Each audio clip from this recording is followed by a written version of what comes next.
Bonjour à tous et bienvenue pour votre revue hebdomadaire de l'actualité scientifique. Au sommaire de ce numéro, un nuage de cendres vraiment pas comme les autres, le soleil qui nous offre un spectacle inédit et des animaux australiens dressés pour survivre. Puis nous recevrons Yves Coppens, paléoanthropologue français, qui viendra nous parler d'un nouvel australopithèque découvert tout récemment en Afrique du Sud.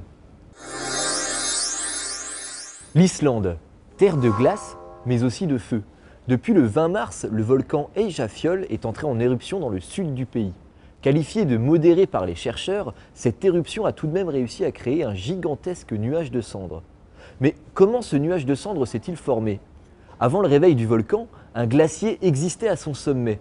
Mais avec l'éruption et la chaleur dégagée par les coulées de lave, le glacier a littéralement fondu. D'abord transformé en eau, il s'est ensuite diffusé en altitude sous forme de vapeur d'eau. Mêlée au soufre, au chlore et au fluor issu de l'éruption, la vapeur d'eau est alors devenue un nuage très sombre que l'on appelle nuage de Théfra. Mélange de gaz et de cendres volcaniques, ce nuage est composé de particules d'1 millimètre à quelques dizaines de microns.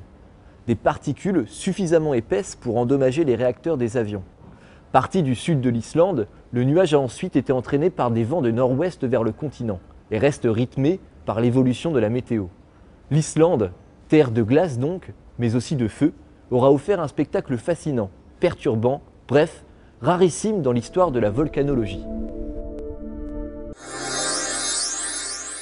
Imaginez, vous construisez une motte de terre dans un jardin et dans 900 ans, elle est toujours là. C'est le cas d'étranges petites buttes qui s'étalent de manière régulière sur 600 km le long des côtes de la Guyane. Longtemps ignorées, ces monticules viennent de faire l'objet de recherches archéologiques par une équipe européenne. Étudiés en détail, ces mottes de terre ont révélé leurs secrets.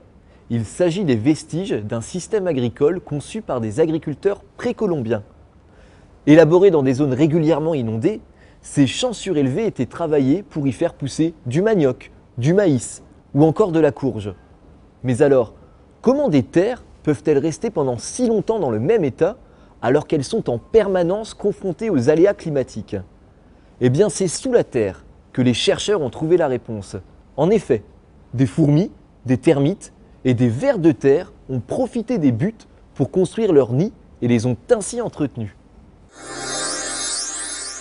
Cela faisait 4 ans que les astronomes l'attendaient.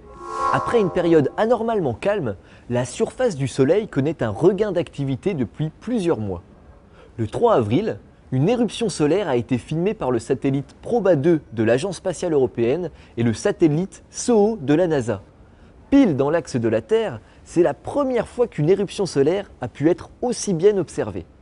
D'une dizaine de millions de degrés, cette éruption a dissipé dans l'espace une quantité d'énergie au moins équivalente à la consommation énergétique de la Terre pendant 1 an. Qui a dit que les crapauds ne faisaient de mal à personne? Dans les années 1930, des crapauds buffles ont été introduits en Australie pour éradiquer la prolifération d'insectes dans les champs de canne à sucre. Aujourd'hui, ces crapauds sont des millions. Ils sont devenus une véritable menace pour les espèces endémiques, dont le quoll du Nord, le plus petit des chats marsupiaux australiens.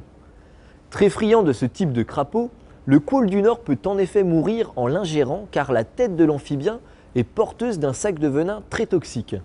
Pour enrayer ce phénomène, des scientifiques de Sydney ont imaginé une nouvelle méthode d'éducation de jeunes quolls en leur apprenant que ces crapauds étaient mortels pour eux.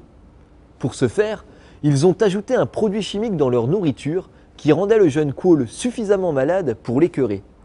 Au bout de plusieurs nausées, le jeune apprenti retenait la leçon et ne se risquait plus à en manger. Une fois relâchés dans la nature, les quolls de laboratoire évitaient les batraciens et survivaient jusqu'à 5 fois plus longtemps que ceux qui n'avaient pas subi ce conditionnement. Quand on sait ce prédateur menacé d'extinction dans de nombreuses régions du pays, voici peut-être la clé de sa survie.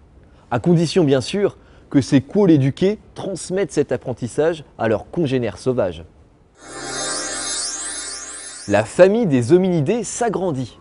Des paléoanthropologues ont en effet découvert dans une grotte d'Afrique du Sud les restes de 2 individus, un mâle et une femelle, qui appartiendraient à une toute nouvelle espèce d'australopithèque.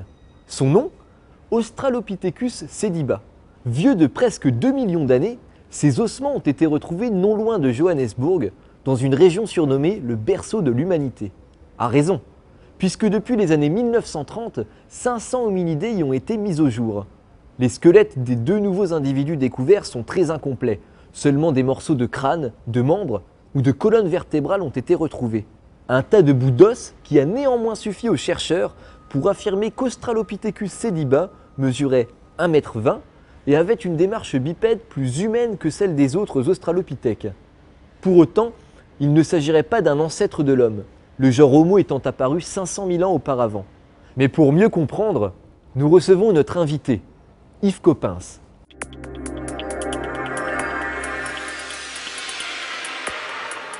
Yves Coppens, bonjour. Vous êtes paléoanthropologue et professeur honoraire au Collège de France. Et vous avez co-dirigé l'équipe qui a découvert Lucie en 1974 en Éthiopie. Aujourd'hui, pouvez-vous nous parler, nous décrire le nouvel Australopithèque découvert tout récemment en Afrique du Sud?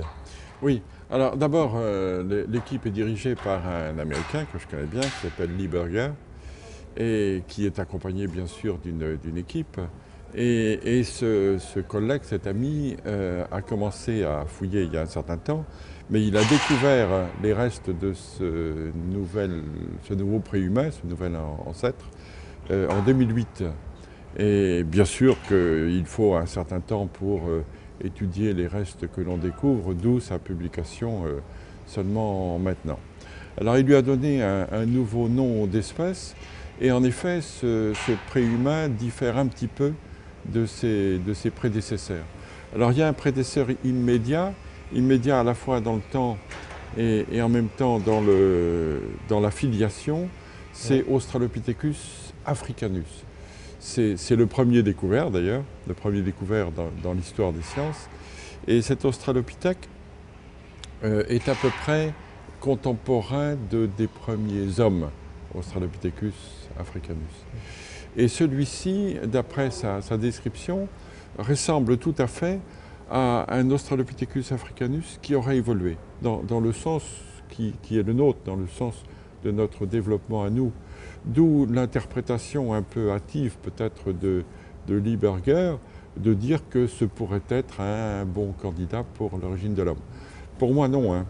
L'homme précède ce fossile-là, puisque Australopithecus sediba, c'est le nom qu'il lui a donné, a entre 1,8 million et 2 millions d'années. Or, le premier homme, les premiers hommes, ont un peu plus de 2 millions d'années, 2,5 millions, 2,7 millions. Donc il est difficile d'être l'ancêtre quand on est plus récent que son descendant. Et d'autre part, ce type de développement, on le connaît très très bien. Ça s'appelle de l'évolution parallèle. Un exemple, l'homme moderne, Homo sapiens, apparaît à partir d'un Homo erectus, mais l'Homo erectus en question a aussi donné l'homme de Néandertal, il a aussi donné l'homme de Java. Cet Homo erectus qui a donné 1, 2, 3 espèces, séparées les unes des autres, a montré que les 3 espèces en question continuaient leur développement vers une grosse tête. C'est-à-dire que le dernier des hommes de Néandertal a un gros cerveau, le dernier des Homo sapiens, bien sûr, a un gros cerveau, et le dernier des Homo erectus de Java, des hommes de Java, a aussi un gros cerveau. On a des préhumains qui subissent un changement climatique, eh bien, ils vont se débrouiller avec ce changement climatique. Ils vont donner l'Australopithèque robuste en Afrique de l'Est, ils vont donner l'Australopithecus gari en Afar, ce qui est intéressant, un cas particulier. Ils vont donner un autre Australopithecus robuste en Afrique du Sud. Ils vont donner l'homme en Afrique de l'Est et ils vont donner l'Australopithecus sediba en Afrique du Sud. Tout de même, pouvons-nous dire qu'il y a des liens entre Lucie et ce nouvel Australopithèque? Il y a forcément des liens en ce sens que tous ces gens-là appartiennent à un immense vivier qui s'appelle le vivier des préhumains. Personnellement, je crois que Lucie, donc Australopithecus afarensis, n'est qu'est africaine. Elle n'est que de cette grande province de l'Afrique de l'Est.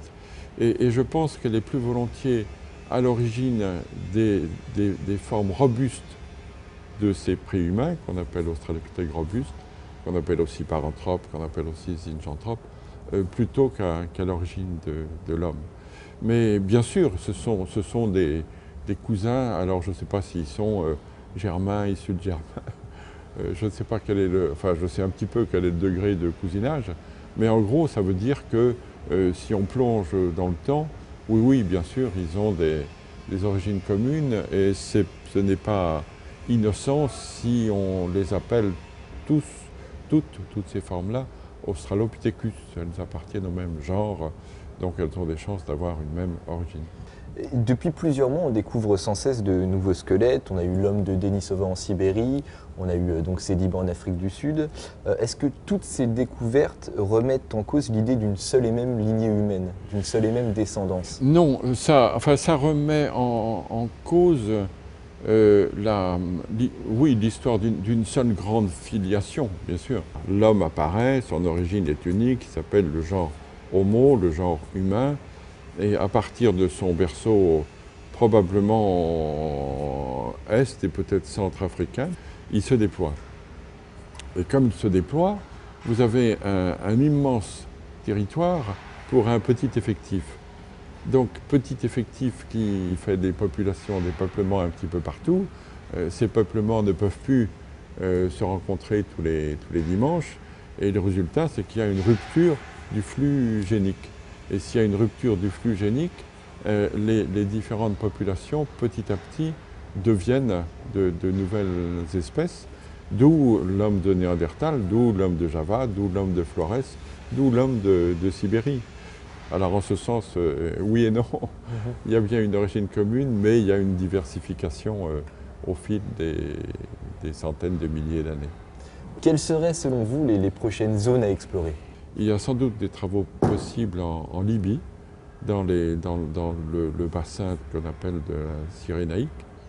Il y a sûrement de petits bassins de la Rift Valley, notamment dans le nord du Kenya, dans la région du lac Baringo. Et puis toujours en Afar, l'est de l'Éthiopie, est toujours plein de potentiel et on a bien des espoirs de trouver encore d'autres choses et d'autres choses plus anciennes.